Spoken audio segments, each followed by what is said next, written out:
Di ufuk timur Nusantara terhampar wilayah yang luas, indah, dan penuh potensi.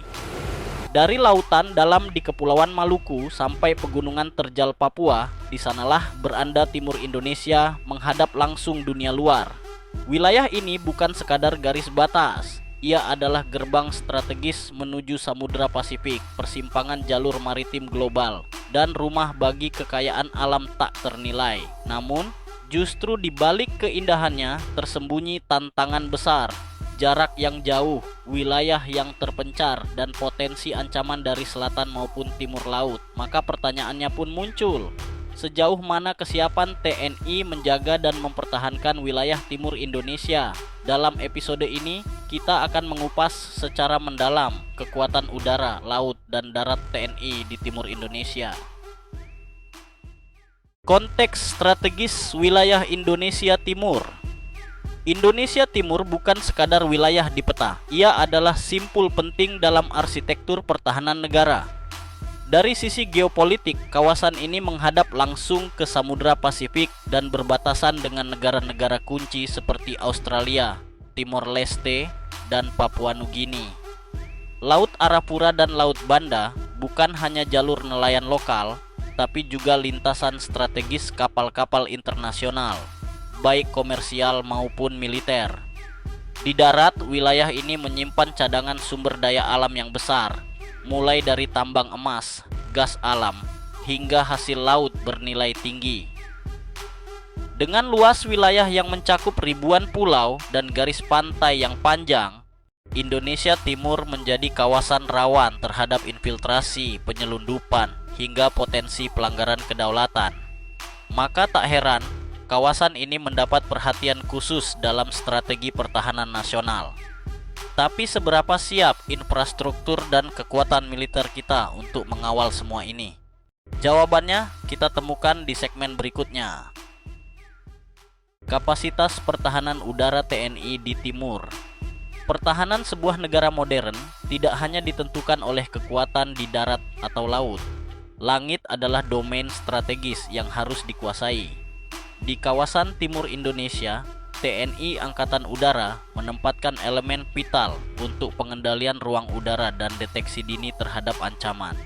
Salah satu titik sentralnya adalah Lanut Manuhua di Biak, Papua, yang strategis karena letaknya menghadap langsung ke Samudera Pasifik. Disinilah pesawat tempur F-16 Fighting Falcon dari Skadron Udara 3 kerap melaksanakan patroli udara dan latihan kesiapan tempur. Lanut ini juga dilengkapi radar pengawas jarak jauh dan mampu menerima pesawat angkut besar seperti C-130 Hercules dan CN-395. Tak hanya di Papua, di Makassar, Sulawesi Selatan, berdiri Lanut Sultan Hasanuddin, salah satu pangkalan udara terbesar TNI. Disinilah basis armada jet tempur berat Sukhoi Su-27 dan Su-30 Flanker yang memiliki jangkauan dan daya gentar tinggi. Pesawat-pesawat ini mampu menjangkau seluruh wilayah timur hanya dalam hitungan menit, sebuah deteren yang nyata terhadap setiap potensi pelanggaran kedaulatan udara. Tak kalah penting, di wilayah timur juga tersebar sejumlah radar pertahanan, pos pengamatan udara, serta jaringan komunikasi strategis yang terhubung langsung ke Komando Operasi Udara Nasional. Dengan jaringan ini, setiap pergerakan di langit timur Indonesia, sekecil apapun, dapat terdeteksi dan dianalisis dalam waktu nyaris real time. Namun, dalam era drone tempur dan serangan jarak jauh presisi tinggi, kekuatan udara bukan hanya soal jet tempur. Maka TNI Angkatan Udara juga mulai mengembangkan sistem drone ISR, Intelligence, Surveillance, Reconnaissance, serta menjajaki modernisasi radar AESA dan rudal Hanut jarak menengah sebagai bagian dari visi jangka panjang pertahanan udara timur. Kapal perang dan pertahanan laut TNI di timur. Jika langit dijaga oleh sayap Falcon dan Flanker, maka lautan dijaga oleh kekuatan armada laut yang siap berlayar kapanpun dibutuhkan. Untuk wilayah timur Indonesia, kekuatan ini berada di bawah kendali Komando Armada 3, Koarmada Strategis yang bermarkas di Sorong, Papua Barat. Didirikan pada tahun 2018, Koarmada 3 menjadi pilar utama pengamanan wilayah maritim timur Indonesia. Kawasan operasinya mencakup Laut Banda, Laut Seram, Laut Arafura, hingga perbatasan maritim dengan Australia dan Papua Nugini, wilayah yang luas, kompleks, dan penuh dinamika. Armada ini diperkuat oleh berbagai kapal perang utama seperti KRI Oswald Siahaan, fregat Van Spijk class, kapal LPD KRI Teluk Bintuni, hingga kapal cepat rudal KRI Halasan dan KRI Sampari. Kapal-kapal ini tidak hanya memiliki kemampuan tempur, tetapi juga mampu menjalankan misi patroli perbatasan, penyelundupan, dan operasi SAR-E.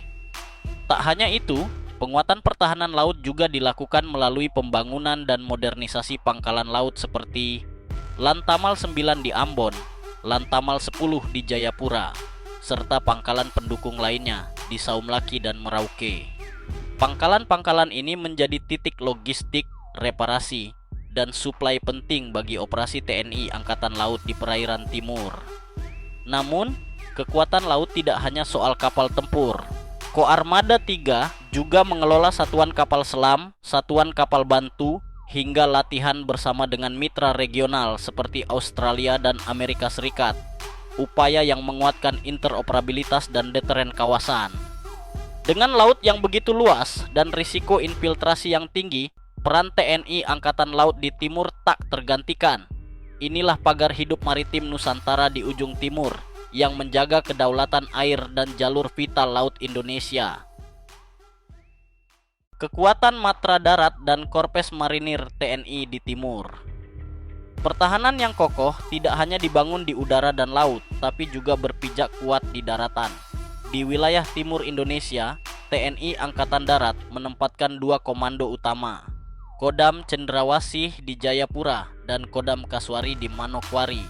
Kedua kodam ini memiliki tugas utama menjaga stabilitas keamanan di Papua dan sekitarnya, wilayah yang secara geografis menantang, dengan medan pegunungan ekstrem, hutan lebat, dan jalur logistik terbatas.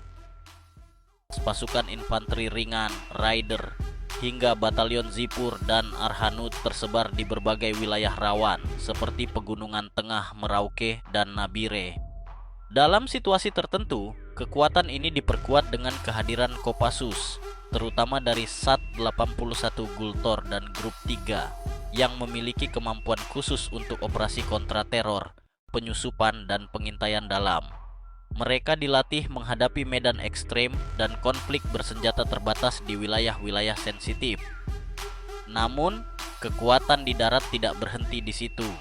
Di Sorong berdiri sebuah kekuatan khusus, Pasukan Marinir 3, Pasmar 3. Pasmar 3 adalah ujung tombak amfibi TNI Angkatan Laut di timur, dengan kemampuan mendarat dari laut ke darat, mobilitas cepat, serta dilengkapi kendaraan tempur amfibi seperti BMP-3F, tank PT-76, dan artileri medan kaliber besar. Marinir tidak hanya menjaga garis pantai, tapi juga mampu digerakkan ke pedalaman, menjembatani operasi antara laut dan darat. Dalam berbagai latihan gabungan, mereka menunjukkan kemampuan high mobility strike di wilayah perbatasan dan daerah terpencil. Kehadiran TNI Angkatan Darat dan Marinir di timur adalah bentuk nyata bahwa pertahanan Indonesia bukan hanya simbolik.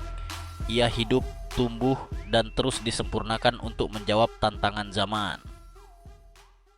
Tantangan dan arah modernisasi pertahanan di timur. Meski kekuatan militer di timur terus dibangun, tantangannya pun tak sedikit. Wilayah yang luas, medan yang sulit dijangkau, dan minimnya infrastruktur pendukung membuat respons militer kerap menghadapi kendala logistik. Banyak wilayah perbatasan yang hanya bisa dicapai lewat udara atau laut dengan waktu tempuh berjam-jam, bahkan berhari-hari.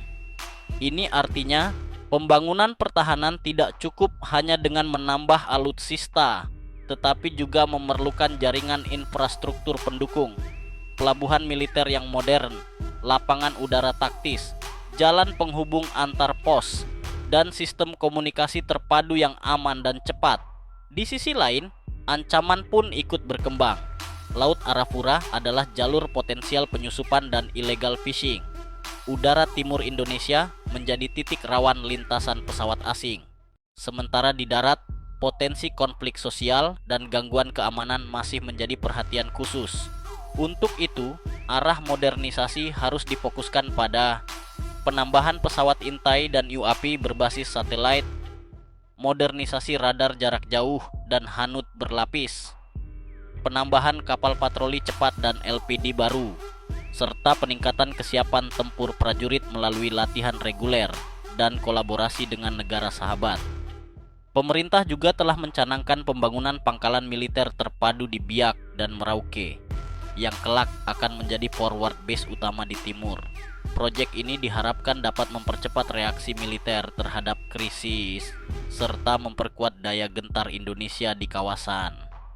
Dengan pendekatan modernisasi yang menyeluruh, bukan hanya dari segi senjata, tetapi juga strategi dan sistem pendukung, Indonesia Timur akan menjadi benteng yang tidak hanya tangguh, tapi juga cerdas dalam menghadapi ancaman masa depan.